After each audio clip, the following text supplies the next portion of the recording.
Hey folks, in today's video we are going to talk about a pretty simple topic, and that is how to grill chicken breast on a charcoal grill. If you're new to grilling, this should be a very easy way to start, so it's not exactly rocket science, so let's go ahead and take a look.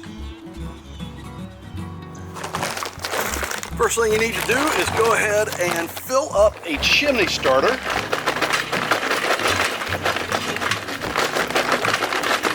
You can certainly use the old tried and true method of just building a mound and lighting the bottom, but these chimney starters work a whole lot better. It's a little faster and you get more even coals by the time you're done. Okay, first method, you can just douse everything with lighter fluid, light it up, makes a big nice fire, it's fun to watch, but unless you like the taste of lighter fluid, it's a really bad method. There's also the crunching up, squishing up some old newspaper, soaking that in some oil, and then setting that in the bottom and lighting that. But I don't know anybody that gets the newspaper anymore. Have it for a long time. My personal favorite are just some biomass cubes. These biomass, they work really well. They have no kerosene, no oil, no paraffin, just no petroleum products in it. It's just pure biomass compressed. And to light these, take your lighter or matches, whatever. And I have a little notch. That seems to light a little faster.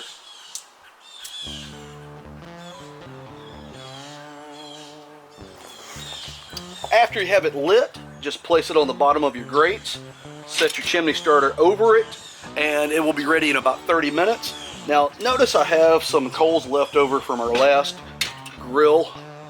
Don't worry about that. Those will catch fire just fine as we dump this charcoal, the hot coals, over it. So it's perfectly fine. It actually saves a little bit of money. We did a video on that. Hope you guys will watch it. Now, notice that we're getting a lot of smoke from this. That's perfectly normal. That's the white smoke that we want to avoid. We want all this to cook off. And in about 25-30 minutes, the coals will be hot enough. That won't be a problem.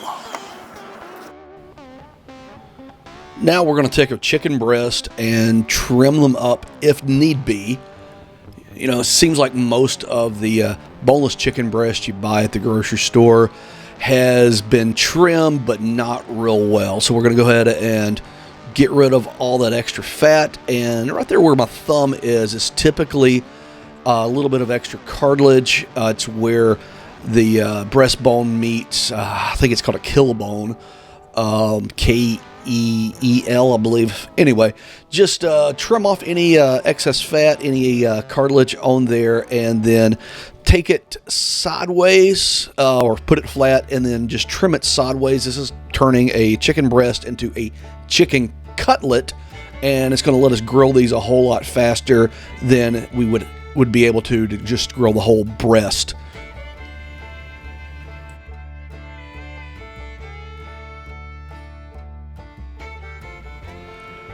Now we get to salt them. My little helper here with his temporary tattoo there, I guess he likes that one chicken breast to be extra salty. It's okay, just spread it around, not a big deal. If you get too much, knock it off. And be sure to just rub this in a little bit. That's going to keep the salt from falling off when you stick it on the grill. And if you can do this at least 30 minutes before, it really makes a difference for the salt to start to cure the meat or brine the meat. It's not a beginner's video on what chemically happens when you salt meat and do what's called a dry brine. Now, we'll save that for a different video, but lightly salt them, or in this case, Jackson has heavily salted that one on the end and set aside for them to be thrown on the grill. Okay, our coals are just about ready. It's been about 30 minutes. They look good, so let's go ahead and dump them out. Now, even though it's got a plastic handle, this thing is hot, so dump it and have a place to put it real quick. And just take your long tongs, spread your coals out.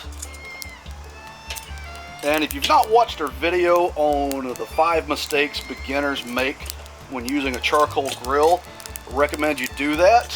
If you're new to this, basically we want a hot zone and a cool zone. So if something gets too hot or starts to overcook, we just move it to the cool zone. Then we'll go ahead and place our grates on the grill and let that heat up for about 5 more minutes, and then we'll scrape everything off to clean it up. Okay, it's been about 5 minutes or so, and then we're just gonna scrape the grill with this handy dandy wire brush scraper that I paid 50 cents for last year at a Walmart clearance sale. And remember, we have a hot zone and a cold zone. And then just start evenly placing these, or placing them on the grill. They don't have to be even. But I will say you want to get your thinner pieces over closer to the edges that has less heat, and that will tend to not burn as easily like that thin right there. And we want these just in a single layer. Spread them out the best you can.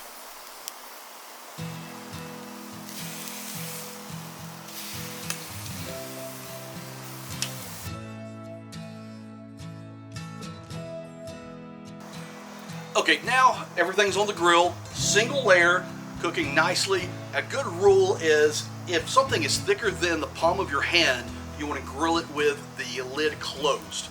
That's going to create basically an oven effect. These are not, so we're going to grill these with the lid open. That's going to create a lot more airflow to your coals and create a hotter fire. It's going to cook a little faster, but that's fine. That's what we want. If something was a little thicker, you would want it a little cooler, so that the inside of the meat will cook before the outside burns. So keep that in mind. That's just a general rule, not a hard, fast law. Okay, this has been on the grill for about 10 minutes, and you can see that we've got moisture coming up, and that is just some nice char on the back end. That looks great, so we're going to go ahead and flip that.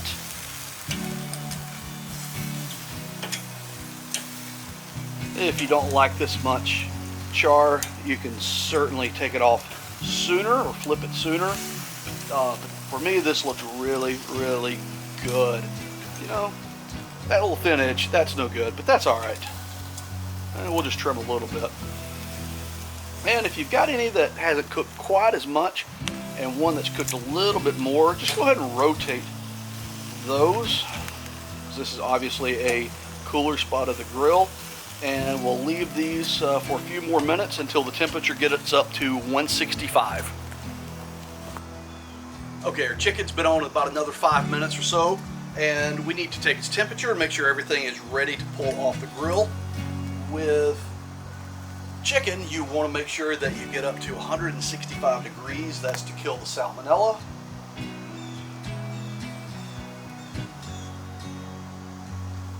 Okay, all of these are good, so we're going to go ahead and take it off the grill and let it rest for just a few minutes before you serve. Now, I hope you have enjoyed this video. If you don't mind, please go ahead and like and subscribe. It really helps us out and lets us create more videos, and happy grilling.